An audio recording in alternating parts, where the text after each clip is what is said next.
कभी सोचा है कि कुछ वक्त के लिए दुनिया से पूरी तरह कटकर सिर्फ और सिर्फ खुद पर काम किया जाए, और जब आप वापस आएं तो लोग आपको पहचान भी ना पाएं? तो आज हम बात करने वाले हैं ईमान गाजी के मॉन्क मोड की। ये एक 90 दिन का पावरफुल फ्रेमवर्क है जो ठीक यही करने का वादा करता है। तो ये पूरा आइडिया आता कहाँ से है? ये आता है बैटमैन की कहानी से। सोचिए जरा, ब्रूस वेन ने गॉथम छोड़ा, खुद को दुनिया से अलग किया, और जब वो लौटे तो वो सिर्फ ब्रूस वेन नहीं थे, वो बैटमैन थे। और यही मेथड, समझिए कि उसी ट्रांसफॉर्मेशन का एक ब्लूप्रिंट है। और कमाल की बात यह है कि इस बदलाव के लिए किसी को मठ में जाने की जरूरत नहीं है। ये फ्रेमवर्क हमें दिखाता है कि कैसे अपनी रोजमर्रा की जिम्मेदारियों के साथ रहते हुए कोई भी अपने अंदर का बैटमैन जगा सकता है। चलिए देखते हैं कैसे। तो सबसे पहला कदम वो है मॉन्क मोड में एंटर करना। अब इसका मतलब क्या है? सीधा सा मतलब है कि जानबूझकर अपनी जिंदगी के शोर शराबे को बंद करना, ठीक वैसे ही जैसे कोई साधु शांति के लिए मठ में जाता है। बस फर्क ये है कि आपका मठ आपकी अपनी दुनिया ही है। तो मॉन्क मोड का असल मतलब है अपने आसपास एक ऐसा किला बना लेना जहां बाहरी दुनिया का शोर और डिस्ट्रैक्शंस घुस ही ना सकें। ये वो टाइम है जब आप दुनिया के लिए, समझिए, एक तरह से गायब हो जाते हैं, ताकि आप खुद को दोबारा पा सकें। यहाँ एक सीधा सा सौदा है। एक तरफ है वो सारी चीजें जो आपकी एनर्जी चूस लेती हैं, जैसे वीडियो गेम्स, शराब या फालतू की सोशल गैदरिंग्स। इन सब को पूरी तरह से हटाना होगा और उनकी जगह आपको कुछ नॉन निगोशिएबल आदतें बनानी होंगी।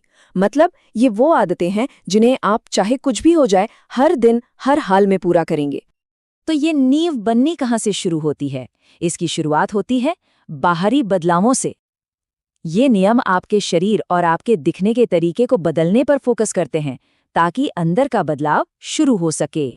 पहला नियम शायद थोड़ा अजीब लगे, अपनी स्टाइल सुधारो। लेकिन सोचिए, इसे बार्बर शॉप इफेक्ट कहते हैं। मतलब एक अच्छा हेयर कट लेने के बाद कैसा लगता है? एकदम कॉन्फिडेंट है ना? बस वही आत्मविश्वास, वही एनर्जी जब आप बाहर से अच्छा महसूस करते हैं तो अंदर से भी बेहतर महसूस होता है और आप ज्यादा काम कर पाते हैं। अच्छा, दूसरा नियम है खुद को अकाउंटेबल बनाने का, और इसका तरीका थोड़ा अलग है। आपको अपने लिए एक बड़ी फिजिकल चुनौती चुननी पड़ेगी, जैसे कि मैराथन दौड़ना या फिर किसी बॉक्सिंग मैच के लिए ट्रेनिंग करना। लेकिन यहाँ एक सवाल उठता है, ये इवेंट फिजिकल ही क्यों होना चाहिए? कोई मेंटल या क्रिएटिव चैलेंज क्यों नहीं? और इसका जवाब बहुत गहरा है। फिजिकल इवेंट में ना कोई बहाना नहीं चलता। या तो मैराथन पूरी हुई या नहीं हुई। यहाँ कोई लगभग या शायद नहीं होता।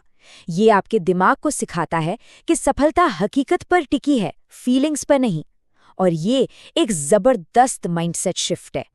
तो एक बार जब शरीर और बाहरी दुनिया की नींव मजबूत हो गई, तो अगला कदम है दिमाग को शेप देने का। अब बात होगी मेंटल, फाइनेंशियल और कम्युनिकेशन स्किल्स की। तीसरा नियम सीधा पैसों से जुड़ा है। सिर्फ IPAS पर फोकस करें, मतलब इनकम प्रोड्यूसिंग एक्टिविटीज, ऐसे काम जो असल में पैसा कमा कर दें। क्योंकि देखिए, जब दिमाग पैसों की चिंता में फंसा हो ना, तो पर्सनल ग्रोथ के लिए कोई जगह ही नहीं बचती। तो इस पैसे की चिंता से छुटकारा कैसे पाएं? इसे हटाने का एक सीधा सा 3 स्टेप प्लान है। पहला, कोई ऐसी स्किल सीखें जिसकी मार्केट में बहुत डिमांड हो। दूसरा, फिर सीखिए कि उस स्किल को बेचना कैसे है। और तीसरा, बस एक बार पैसा आने लगा तो वो फाइनेंशियल दीवार जो आपको रोक रही है, वो अपने आप गिर जाएगी। और वो हाई वैल्यू स्किल्स सीखने की बात हमें अगले नियम पर लाती है, लगातार सीखना। और ये उस सोच को पूरी तरह से तोड़ देता है कि ज्यादा कमाने वाले लोग कोई पैदाइशी जीनियस होते हैं। सच तो ये है कि कमाई का अंतर सिर्फ सीखने का अंतर है। ज्यादा कमाने वाले लोग कोई स्पेशल नहीं होते, वो बस कुछ ऐसा जानते हैं जो शायद आप नहीं जानते। असली खेल पूरा का पूरा ज्ञान का है। अब आता है 5वां नियम, कम्युनिकेशन को बेहतर बनाना। लेकिन रुकिए, ये सिर्फ दूसरों को इम्प्रेस करने के लिए नहीं है। असली जादू तो अंदर होता है। जब आप अपनी बातों को साफ साफ कहना सीखते हैं ना, तो आपके उलझे हुए विचार भी सुलझने लगते हैं। आपका दिमाग साफ हो जाता है और ये क्लैरिटी आपकी जिंदगी की हर चीज में झलकने लगती है। और अब आता है आखिरी और शायद सबसे शक्तिशाली नियम।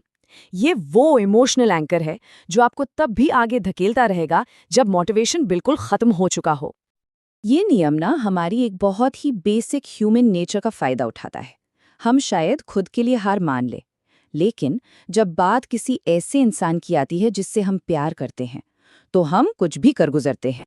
ईमान गाजी ने खुद अपनी कहानी बताई है कि कैसे उन्होंने अपनी माँ से एक वादा किया था जब वो लोग बहुत मुश्किल में थे। ये वादा उनका सबसे बड़ा मोटिवेशन बना। भले ही उस समय किसी ने उन पर विश्वास ना किया हो, लेकिन वही वादा उन्हें आगे बढ़ाता रहा। तो इन सारे नियमों को फॉलो करने के बाद 90 दिन के आखिर में होता क्या है? आप वापस कैसे आते हैं? नतीजा, आप एक ऐसे कॉन्फिडेंस और एक ऐसे मैग्नेटिज्म के साथ लौटते हैं जो लोगों को आपकी तरफ खींचता है।